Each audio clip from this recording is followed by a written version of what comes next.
Are angels actually trying to contact you? Let's talk about the 5 ways that angels often speak to humans. Now, what some of you may not know is that there is an angelic light language. Now, this is not a language that is usually easily perceivable by most humans, and so the angels have to be able to get some sort of messages from their 5th and above frequencies to our 3rd dimensional ego consciousness frequency. And we're stubborn. I've said that in another video. I'll link it here so you can check it out. But we often need to have things sort of symbolized within our faces so that we will actually pay attention to it. So coming in at number 5, repeating numbers. How many times have you caught like a repeating number and you've been like, that is so weird? I have another video on that. I'll link that here. Why not? And it catches your attention and you wonder, what the heck? Why do I keep seeing 1111? Why do I keep seeing 777 or 444, 333, 222? 222 is actually balanced, by the way. But this is often how these angelic beings can kind of spark our attention. Now, could this just be your brain being wired and noticing it? There are people who do that, okay? This is different when the angels are trying to talk to you, right? It is more of a, you will literally almost feel as if someone is touching your face and doing this and turning you, and then you look down and there it is. Or turning your shoulders to make you look, or to try to get you, they don't interfere with your free will, but to try to coax you to look, and they're trying to let you know like it's going to be okay, or here's what you're missing, or here's what you need to know. And the way that we are built, we are electrical beings, we are mathematical beings in a mathematical universe. So yes, our brains are wired to be triggered by things that are in a sequence. So that is often a very, very powerful way for them to speak to us. You do want to be careful with this though. Always pay attention to your gut. There are times that I see 444 and I'm like, that wasn't an angel message, because I don't feel lit up when I see it. Okay. So pay attention to how you feel if you do see a number like that. Remember, it's more about those repeating numbers came out of nowhere rather than there's a building that I go by all the time and it has 444 on it. I know the building is there. So psychologically, somewhere in my head, I know to look over because I know that building has 444 on it. That's not the same thing as an angel speaking to you. Coming in at number 4, obviously everyone knows this. Angels come with symbols. You might see the shape of an angel in a cloud, or there might be something kind of weird that is a little bit abstract and you saw an angel. Again, that could be a psychological response as well. Seeing white feathers, that's usually a big sign, especially when there's seemingly no reason to be seeing white feathers anywhere. I gave the example one time that when I lived in New York City, we have pigeons everywhere, okay? So like if you saw a feather, it wasn't that big a deal, right?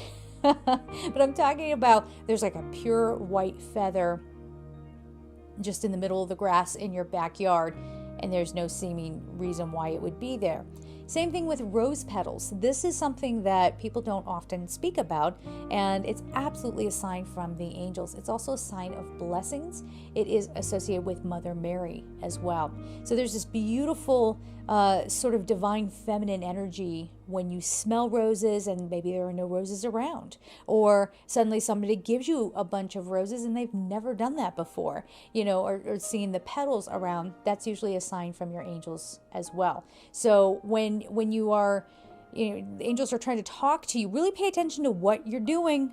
What were you thinking? Were you freaking out about something? Were you ruminating about something? Pay attention to that and feel in your gut and throughout your whole body, what does that do for you? Does it give you a sense of peace? Now, if you just look at it and go, feather. Again, maybe you live in New York City and you're like, nah, they're all over the place. Well, then maybe that wasn't a sign from your angels. Some other signs include pennies. People, that feels more kitschy to me. I don't really buy into that. I don't think of the whole pennies from heaven thing. But if you do, that's wonderful. Really, it's about what kind of feeling does it inspire within you. But you'll often have maybe some freakier things happen. Again, be careful with this. We don't want sort of interloper souls coming in and posing as angels and freaking you out and be like, oh, it's an angel, and it's not. But on occasion, if the angels are really trying to get your attention, maybe you're spinning out about something and then all of a sudden you just feel the need to look down and there's a word that says later. okay, or something. It's like, worry about it later. Or your eye might be drawn to something that says relax, ease into it. They'll use actual words on signs. And if you feel the need to look up inexplicably and you see it on a billboard or whatever, that's usually a way that they speak to you as well. People might also, whoever on a soul level is open to it, might speak through somebody. And I'm not talking about mediumship necessarily. I'm speaking about suddenly somebody feels inspired to say something to you and they don't know where it came from. So this is often a way that they will try to speak to you as well. Coming in at number 3, your thoughts. Now, to be clear, angels never interfere with your free will. You'll hear me say that a million times. So nothing happens without our permission. So somewhere deep inside of you, you're okay with getting your messages through your thoughts. And maybe even you hear a sentence or something along those lines. Now, this is why we don't have, skeptics, they're not open to it. And so the angels don't disturb them. They don't come in. I'm sure their angels are sitting around waiting to be called upon, but if you don't, if you're not into it, they're not going to come in and force a thought into your brain, okay? They are protecting you still, whether you want to be a skeptic or not. But if you're open to it, they will talk to you through your thoughts. So you will have a moment. This is something I love to do, especially when I know I'm spinning out and I start getting very into 3D reality and going, oh my gosh, how am I going to get this settled or that settled? Or am I going to have to fight this? I don't want to have to fight this, And I'll just stop and I'll breathe and I'll say, show me or let me know. And sometimes a thought will pop into my head, like I don't need to let them have control over me, or why don't I just do this? The inspiration, okay? The inspiration. They speak to you through inspiration. So it could be a thought that turns into a feeling. It could also just come right from that inspiration. Either way, they're talking to you. Coming in at number 2, dreams. Now, here's the thing with dreams. Angels will try to communicate with you when your ego consciousness is quieted down a little bit, but you still have that subconscious mind. So when angels are trying to come through and help you with some messages, it hits up against our subconscious mind, and there could be weird symbols, and then your mind starts twisting it. So you might say, well, angels don't talk to me in my dreams. I have nightmares. That's not the angels. The angels would never come in. God's angels would never come in and do that to you, okay? So if you want to communicate with angels in your dreams, there is such a thing as dream programming or sleep programming. So you do a meditation before you go to sleep. You ask for Archangel Michael's protection, and you ask for a message from your angels. Now, you may wake up the next morning and be like, wow, I had a dream that I was in my underwear at a press conference. Like, thanks, angels. What was that all about? But remember, it's the same thing as like dream interpretation, right? Just pay attention to how you feel. Or if you wake up and you don't have any, visual memory of a dream, pay attention to the sensations in your body and your emotions. Therein lies your message, and that is how the angels are talking to you. And number 1, angels talk through messengers. Yes, people like me. I know it's kind of weird. It's crazy. What are you going to do? There are angel mediums out there. There are some people who are, there's a difference between a medium, well, what we call as a medium, and an angel medium. Mediums, just medium, they tend to deal with fourth dimensional beings. Angel mediums specifically deal with angels and archangels, all right? So that doesn't mean that your loved ones can't come through in that way. They just come through with their guardian angels. But really, when we as humans come in here and say, hey, we'll give a message to somebody. You got to wire me for it, though. Make sure I'm well equipped with all the tools to do this, and make sure I go through all the life lessons to understand what people are going through, so that I can develop really deep empathy. And so, I understand where people are coming from, and I can communicate. You got to give me all those things, and I will be a messenger here for you. Yes, the messengers of the messengers. So these would be people, and maybe you're one of them too. Maybe you're not exactly a medium, but you could have the clairs. Okay, let's talk about the clairs, right? Sounds like eclairs, like pastries. I want a pastry now. So let's talk about the clairs. These are the sort of extrasensory abilities that people sometimes have. People often go around saying, my gifts, my gifts, my gifts. I don't like it when people say that. It's kind of weird. Oh, it's my gift that I can hear angels. Ooh. But, if you want to develop these skills, you can do so. Just, it's imperative, across the board, if you're ever going to tap into one of these clairs that we're going to be talking about, you have to do so with integrity and pure intention.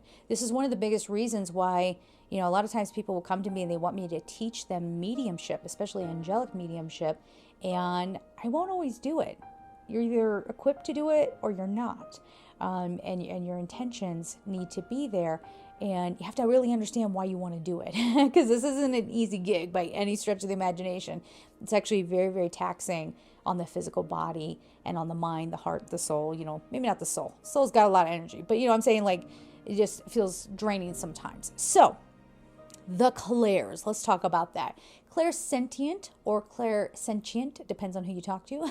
I say clairsentient, that is clear. Clair means clear, so that's clear feeling. This was one of the first ways that angels would talk to me and through me. So it was, I would feel it and I would feel the need to say it to someone, and it would get me in trouble. And even though on a soul level I had agreed to do this, and I guess I thought it would be a good idea to just blurt things out at people on the other side and it would be fine. Once I got into the human body, I'm like, no, then people don't make me popular. The cool kids don't want to hang out with me.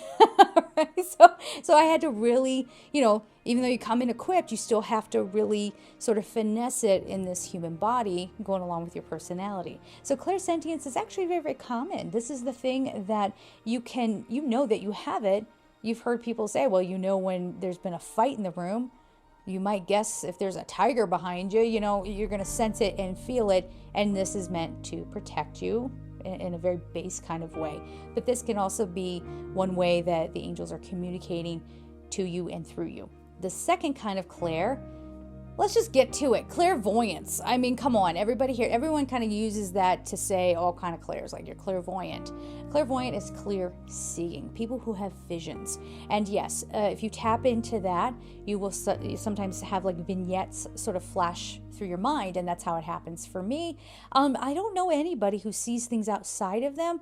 I'm sure people do. I haven't met them, but yeah, I'm sure people do that as well. Especially the mediums who do like fourth dimensional mediumship and they're clairvoyant. They might actually see someone standing there and they can describe what they look like. It happens. I know there are going to be people in internet land going, this person's crazy. You're only saying that because you haven't experienced it. You'll be the first one coming and running to me crying, oh my gosh, this freaking thing happened. I do believe. Was it from Wizard of Oz? The lion going, I do believe.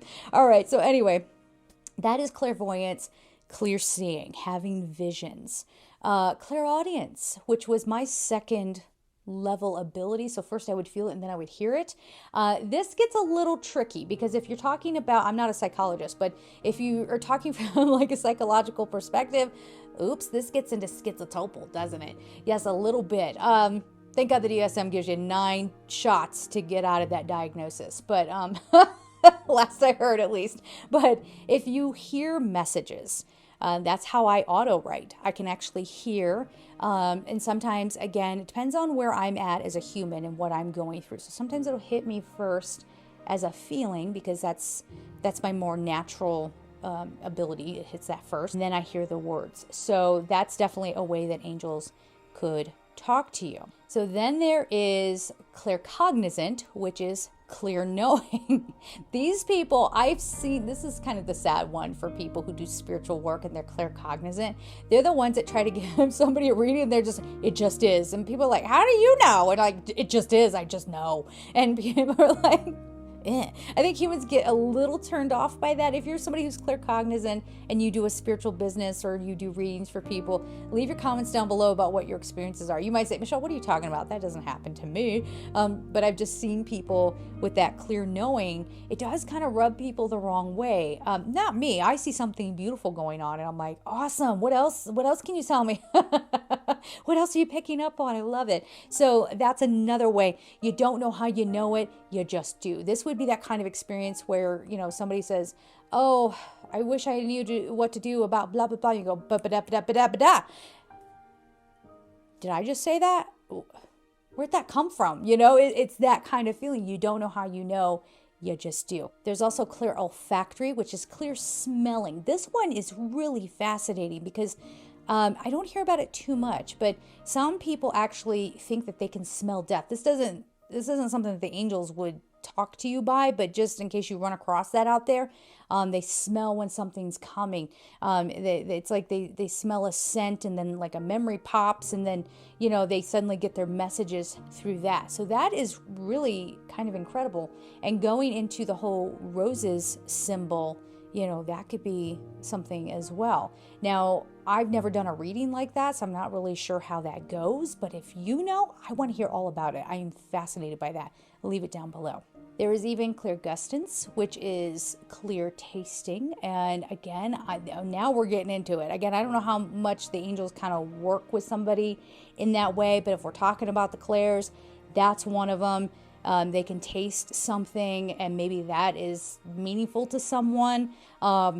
If I had that ability, if I suddenly tasted, let's say, really good pizza, and I don't have pizza, I'm not eating pizza, but I have a taste, and then it makes me think of like, New York City, and I'm sitting, and then that might go into clairvoyance. I don't know. If you have that ability, again, leave your experience down below. And then there is clairkinesthesia, and that is the least way I did it is you touch something, you get a message from it, and you can do a reading that way. I actually did that when I was younger. I would take someone's object or whatever, like a watch or something, and sit there and hold it. And just for funsies, that's how I started out. I never said that I was a reader in that way back then. I would just hold it and start bringing stuff up. And by the time I open my eyes, the person is sitting across from me like, give me that watch back. Like, how did you know all of that? So if you guys have any questions, leave them down below. I am sending you so much love, and take care. Bye-bye.